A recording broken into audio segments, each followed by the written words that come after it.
New Mythic Plus Season 2 tier list update. What's up guys, Petko here. Welcome to the 23rd of August update. Once again, if you guys haven't seen, we've got a massive changes this time around on Friday night, which obviously will be impacting our rankings. I made a video about it. I'm going to touch this down below if you guys want to check it out. But there's been 8 pages of changes, which impacts a lot of classes. Not all of them, but obviously once something gets buffed, other things are getting lower, something's going up, so we'll see. I'll talk about what I think is going to happen next reset. Do keep in mind, neither of those changes are currently live. They will be live on Tuesday night or Wednesday morning, depending on your region. This is all speculation. It has not been tested, but we're going to be using some Warcraft logs to compare the data and just showcase to the people why exactly I believe, XYZ spec belongs to XYZ ranking. Anyway, enjoy, and as always, speculation.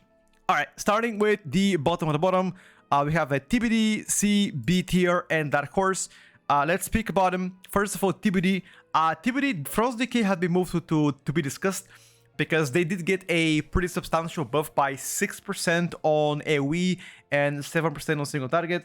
Now, they were previously considered an A tier contender. Now they are likely gonna jump to the A plus tier. I need more time to figure out exactly where they're landing on currently. They might be now just on par with Unholy, or even better if you include the Sky Fury into the conversation. So that's already a great choice for them. Windwalker Monks. So honestly, I'm a little bit surprised because they performed so good on PTR, but neither of the early data showcases any strength of Windwalker Monks. Quite honestly, they've been quite underwhelming so far. Now, a big reason for this might be because not every Windwalker Monk has a 4-piece, and 4-piece is what really makes Windwalkers really good. So I'm gonna give them more time to get more gear, scale a bit better, and then in a week or two from now, if there are more changes, we're gonna analyze the data, see exactly what's up, and see if they are actually gonna be part of the S alternative physical comp, which, by the way, it's been remaining close to the same, except for the Monk going to be discussed. And the Retribution Powering got 2 consecutive buffs back to back. One was on Monday night, which happened last Monday. This Monday, because today is Sunday, and there was one that happened on Friday. So first of all, Aura buff plus tier set buff, Retribution Paladin is climbing the rankings like crazy. We're gonna speak about that in a bit, but that's to be discussed. Fire Mage got pushed down from A tier. They haven't really seen any changes, but every other spec has been getting buffed. Fire was previously considered upper B, lower A. It all depends on the key levels you play. I believe Fire Mage still to be a great candidate if you are playing high level keys, because you're gonna have combustion for every single pack. Unfortunately, damage profile is lacking per target damage, lacking also the funnel other classes have, and outside of combustion, damage is way too low. Those 3 factors makes Fire Mage pretty obsolete when it comes down to like average level keys. On the highest level keys, I think Fire can do better. Augmentation, most definitely overrated spec of mine. I did rate it upper B, lower A. Once again, depending on the key levels, because I was banking on them getting buffed. They did not get buffed, in fact. Their performance currently is actually doing quite poor. If you do compare the Evoker's augmentations right now, you're gonna see majority of their contribution to the overall damage has been pretty bad. Now, once again, there hasn't really been that many high keys done with Evokers yet. Mostly it's been like 16s, which again, 16 is still like 3.4k score, which is considered pretty decent right now. So I'm gonna wait a bit until I further comment on them. Rest of the got buffed, jumped from C to B tier. On par with Holy Priest, I think Restoration Druid has amazing toolkit for next season. Frost Mage's minor buffs, Survival 4% buffs. Devastation Evoker. I would like to say this, Devastation Evoker has been actually doing pretty well on the keys between 12 to 15. We obviously expected that, because I mean, I tried to focus my tier list on the highest of the highest keys, like trying to get to like a 0.1% tidal and above this, or 1% even. So Dev Evoker has been really good on like those low level keys, specifically talking between 12th and 15th, where things don't live that much and you just get to burst stuff. Obviously, still far away from the meta contenders, but if you are playing 12 to 15 keys, I believe this pick can be even A tier, or even, yeah, I think A tier is pretty fair. Some of the complaints from Dev Evoker has been lack of sustained damage, just like Fire Mage, but I believe better sustained than Fire Mage, and also kind of a patty damage profile. The small target cleave has been pretty good. Est is also been pretty decent. Unfortunately, there is no data so far on Devastation, Evoker, high level keys. Now, once again, there's been one, I believe, couple of 16s. Let me check once again. Couple of 16s done, pretty much by the same people, by the same two people, and that's about it. There's just been no other data outside of this. So looking forward to see Devastation, Evoker on the higher level keys, where they will be competing against one of the top contender specs in this game and see exactly how they will line up. Looking forward. Yeah. That horse hasn't changed. Press got a buff for Mythic Plus this Friday. I believe they are currently tied up for the third spot for the best healer with Mistweaver. I still bank Monk to be better than Press Evoker, simply because it's easier to play and you can get the most out of it playing it. So I am banking on that being better. But once again, if you do all the checks to Press Evoker, you understand positioning, your team understands positioning, you understand when you have to be prepared for healing, etc. Do your setups correctly, then Press can be really good. It does a lot of damage, good heals too. So yeah, I mean, both Press, Augmentation, and Devastation do not have a strong rate buff, right? They are a less spec though. So if there is a spot within your team that you need Bloodlust, they can compete for that. In the current S tier, we're gonna speak about that a bit. There are specs that have better, you know, opportunity cost for the team compared to those specs for now. A tier. Now, this is where things getting interesting. A lot of changes happened to the A tier.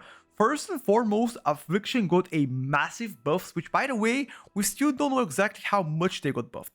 Now, this is currently Affliction Warlock locks. Do keep in mind, there hasn't really been, once again, high-level keys done with Affliction.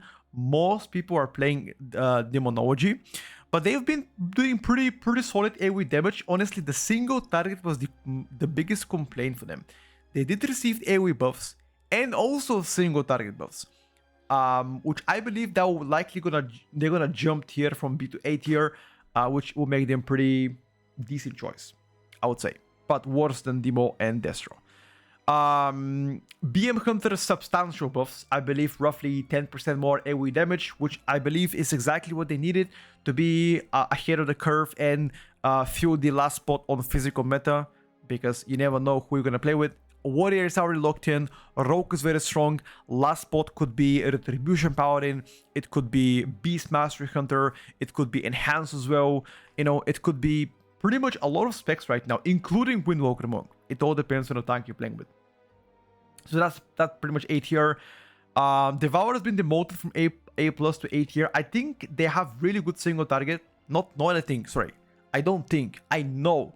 Their ST is insane. The only point of complaint is just mass AoE. Currently, with the best performing build Voice card, the mass AoE is a little bit on a lower end. So they are a lot better for rate than they are for Mythic Plus. And Hans got demoted from the top of A plus to the top, sorry, from the bottom of A plus tier to the top of A tier, because other specs are getting buffs and I don't think Enhance can handle their damage output. But the enhanced value is immense. Even if you do less damage than some of the specs in this tier, I think you bring a lot of, like, you bring the best package for Mythic Plus inside this season, because this season is very heavy on poison spells and curses, which you can actually remove both. You have Bloodlust, you have a Sky Fury, and also Purge, which is super useful, and also slow removal. Your toolkit is absolutely perfect for this season. So hence why, even if it's not the highest, super good choice so far. Moving to the S plus tier, not many changes here except for Eli Shaman. I moved Eli Shaman to S plus tier. They were previously considered the best candidate in A plus tier because simply we were needing last DPS. Eli Shaman is the last DPS into the S plus tier. Arcane and Arms are staple, but if you play Arcane and Arms, the last DPS that makes a lot of sense is gonna be Ellie or Balance, one of those two specs, because they provide, in my opinion, the best fit for the comp as of now speaking. Even if other classes can do better, for example, even if Rogue can do better than Ellie Shaman, I think Ellie overall package is better than what Rogue can offer. Hence why I believe current stance is valid. And if you do take a look on the current rankings, you know, I know you guys are gonna tell me cope, you know, Petko, you're coping. Now, if you do go for you know, every single, sorry, that's bad. If you do go for all the rows, you're gonna see Chinese people are mostly playing Eli Shaman. Decay, Blood Decay, pretty much this comp. Most of the Chinese are playing this comp. With Ellie Shaman, with Arcane Mage, and Arms Warrior. So a lot of people are seeing lately, oh yeah, Ellie does a lot of damage. Like, Ellie's sustained damage, burst damage is really strong. Unfortunately, Ellie doesn't have a strong par-out damage, which is exactly why Arms is a lot better in Arcane. Because even if you lose on overall against Elemento, you can do, for example, 20% more single target damage, or 30 if you have funnel / par-out target, and you know, all of this are speeding up your kill like crazy. A lot of people are underestimating your overall damage is not everything, okay? So calm down. But yes, I think Ellie is likely the final missing piece here. However, a lot of other specs can be played here, including Balance Dread, including Warlocks too, by the way, including Death Knight and Holy and Frost as well. But for now, Chinese is choosing Elemento, and I'm going with my hunch with Ellie, and let's see how things are gonna look like in a couple of weeks from now, once they push more changes. And again, if you look at Ellie damage profile, and if you look at Ellie locks, I mean, some of the top locks in each dungeon are considered like look, if I use all DPS classes right now, look, if I use all DPS classes, this is only damage, by the way, in every single dungeon in all key levels. Let me just do like okay, all key levels. Look at this. Ellie Shamans are mostly topping with Arcane Mages and Arms Warriors, right? I mean, you see here and there different specs, obviously. INCPT, this is the one trick Chinese hunter who is absolutely insane, by the way, and he's blasting everywhere. Yeah, it is over. So that's about it. Anyway, moving to the A+ tier, which is the last conversation to have for today. Those are, in my opinion, the current rankings. Let's begin first with tanks. First of all, Brewmaster received a buff, which I believe now they are looking to be a lot better than before. Slightly more damage, better durability, and also because a lot of other specs currently that are very good are physical-based oriented specs, like Rogues, for example, like Warriors. Brewmaster stonks are going higher, especially now that Windwalker isn't performing as everybody expected. Brewmaster placement is even more lucrative to be invited. So pretty thumbs up.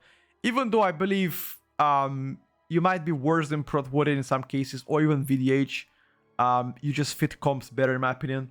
Guardian Druid likewise. I think Guardian Druid is one buff away from being S tier. Like, the only difference between Guardian and Blood Decay to be top tier is the damage contribution from Blood Decay, which is, in my opinion, better than Guardian. Guardian has Mark of the Wild and also better utility for this current season. So we're going to be monitoring that. If Guardian gets a buff, then that might be a bad news for Blood Decay. We'll see, guys. Anyway, the weakest candidate in this tier is Unholy Decay. Arguably the weakest candidate this tier.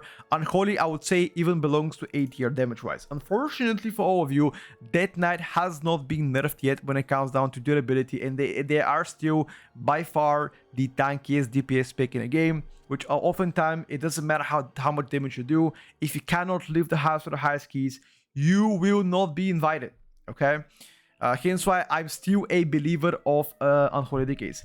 Retribution Paladin. I've been speaking about Retribution Paladin for already been a couple weeks, and I've been preaching that they've been good on PTR, and I have logs to prove it. They just buffed the Retribution Paladin again, and I'm now even more convinced that the Retribution Paladins are gonna be topping the meters in some of the dungeons. I am not even kidding, by the way. The Retribution Paladin cope is real, and that's why I'm preparing mine. So this is the primary contender now for the Fist Comp alternative specs, just like that. If Windwalker turns out to be not as good as it was on PTR, then I think Red Paladin goes in with Rogues and Arms Warriors. Pharaoh might substitute that, but if you play Guardian Druid tank instead of Blood Decay, then you can say adios to Pharaohs, you can say adios to Monk, and that's gonna be the comp you are gonna be playing with. But for now, I'll leave it here until the buffs are in. Once the buffs come in, we'll analyze it, we'll talk about it, and we're gonna see what's up. Just so people can take a look at the Retribution Paladin. Look at the logs they're doing. Very similar logs to the top performing specs without the buffs. The buffs are roughly, I believe, 4 to 5% on single target and 3 to 8% on AoE damage increase. It all depends on the talents you're playing and the fights, sorry, and also the amount of mobs you're fighting. And look at this. Everybody here, at least the top logs, are playing Herald. Wow. Who would have thought? What was I talking about? I was talking about the Chinese Herald build on PTR.